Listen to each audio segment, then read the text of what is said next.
Hello security gurus, welcome to this new lecture. In this lecture we are going to see a demo around security misconfiguration and insufficient binary protection. So let's jump into the action. First we are going to understand the goal of this demo. For insufficient binary protection, the goal is that we will download an APK tool to decompile our Android APK. This APK tool is already added in the GitHub repo that we downloaded during our lab setup.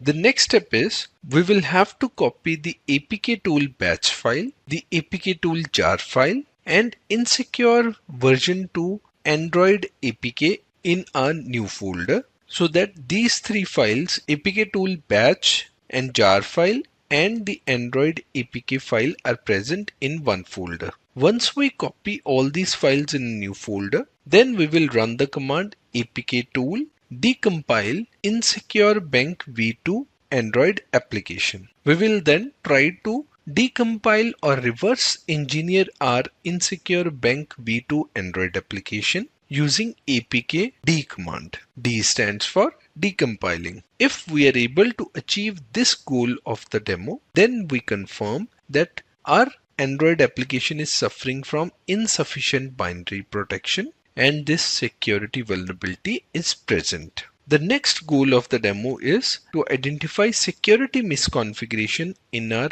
vulnerable Android application. Let's see the details. We need to find weak configuration in this decompiled APK source code. Since we will decompile our APK source code, we will then try to find weak configurations in the decompiled source code by searching for some sensitive keywords. I've given an example of a sensitive keyword like *admin*.